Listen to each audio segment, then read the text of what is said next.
સુરતના સચિન જીઆઈડીસી વિસ્તારમાં થયેલી ઘરફોડ ચોરીના ગુનાનો ભેદ ગણતરીના કલાકોમાં પોલીસે ઉકેલી કાઢ્યો છે। પોલીસ કમિશનર અનુપમસિંહ ગેહલોતે આગામી તહેવારોને ધ્યાનમાં રાખીને ચોરી, ઘરફોડ ચોરી સહિતના ગુનામાં પોલીસ પકડથી બચવા માટે નાસ્તા ફરતા આરોપીને શોધી કાઢવા માટે સચિન જીઆઈડીસી પોલીસ ઇન્સ્પેક્ટરને ખાસ સૂચના આપી હતી।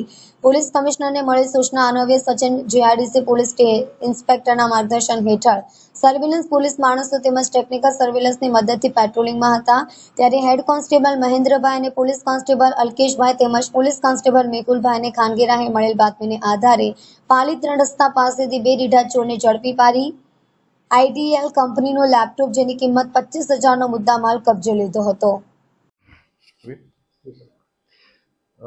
એક સચિન જીઆઈડીસી પોલીસ સ્ટેશનમાં એક અનડિટેક હાઉસ બ્રેકિંગનો ગુનો દાખલ થયેલો હતો। એ ગુનામાંની ટૂંક હકીકત એવી છે કે ડાયમંડ પાર્ક છે સચિન જીઆઈડીસી પોલીસ સ્ટેશનની હદમાં, અને એમાં ડાયમંડ પાર્કમાં એક યુરોપિયા કરીને એક લેબ્રોન ડાયમંડની કંપની જે છે એની ઓફિસ હતી। ઓફિસની જ અંદર પાછળના ભાગે એક કિચન હતું। તો એ કિચનમાંથી ગ્રીલ કાઢી અને અમુક આરોપીઓ હતા એ કિચનમાંથી એન્ટર થયા અને ઓફિસમાં 2 લેપટોપ પડેલા હતા, એ 2 લેપટોપની ચોરી કરી અને લઈ ગયેલા હતા। આ બાબતે ગુનો દાખલ થયેલો હતો, જે તે વખતે ગુનો અનડિટેક હતો।